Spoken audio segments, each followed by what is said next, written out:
This is a brief roundup of some of the things that are happening in Germany in the month of November 2013.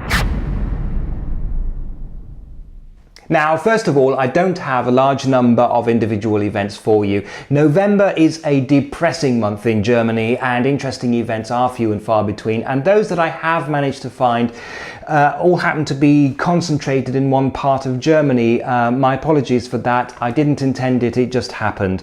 But let's start with the official public holidays, which is when you can expect most stores to be closed. The 1st of November is All Saints, which is a public holiday in Baden-Württemberg, Bavaria, North Rhine-Westphalia, Rhineland-Palatinate and the Saarland. Now in Catholic areas this is the day when graves are traditionally blessed, so if you see lots of candles in the cemeteries, that's why.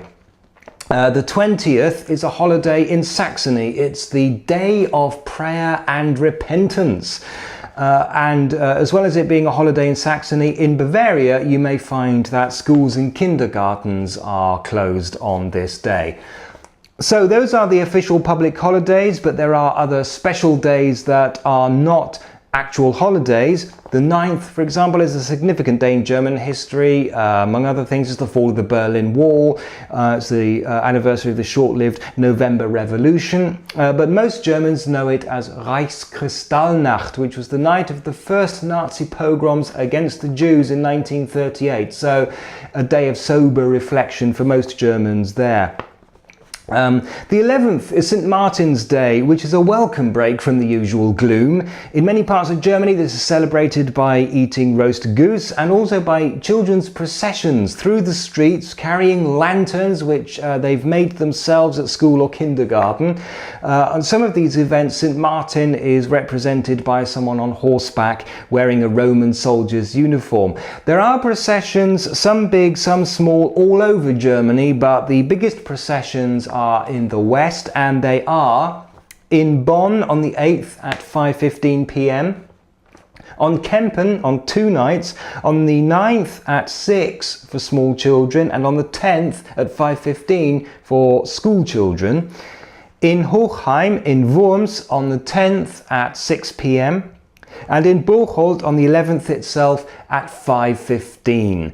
As I said, there are other processions elsewhere as well. Check local listings for Martinszug or Martinsumzug, or in some areas Martinizug, which of course has nothing whatever to do with the drink. It's also a tradition in some areas on or near this date for children to go from door to door asking for sweets or small cakes. Now, the 17th of November is the day of mourning, which is in memory of those who have died as a result of war or state violence in general. In some areas you may see ceremonies going on at war memorials. And the 24th is the day popularly known as the Sunday of the Dead, although the churches prefer to call it Eternity Sunday. It's the last Sunday in the liturgical calendar. It's the day on which churches commemorate those members of their congregations who have died during the past year. And there are sermons on subjects like death and the afterlife. But after that, things do brighten up considerably. The following Sunday is the first Sunday in Advent, which is also the traditional start of the Christmas market season. There'll be more about that in the December video. There are 2 other things that I need to mention. Car drivers, you should by now have your winter tyres fitted. All-weather tyres are acceptable, but they are not recommended. Studded tyres are illegal on German roads when they're fitted to motorised vehicles, but they are fine on bicycles. On the trains, the line that was closed after the floods earlier this year will reopen finally on the 4th of November, and train timetables will return to normal. If you've booked a ticket a long time ago in advance, you might want to double check the times online before you travel. Printed timetables may be out of date. And finally, the events, and I only have 3 for you this time. November the 2nd is the fabrics market in Neuwied, and this might be interesting to anybody who's into sewing or related handicrafts. 2/3 of the vendors come from the Netherlands. I don't know why this is significant, but apparently it is. And as well as fabrics of all kinds and colours, you can find all sorts of sewing equipment to buy as well.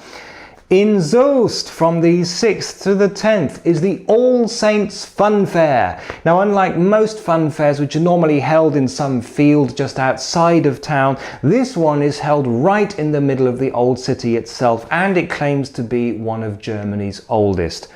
And in Darmstadt on the 29th is an event called Fire and Ice. On this night, shops will stay open until quite late, 11 p.m.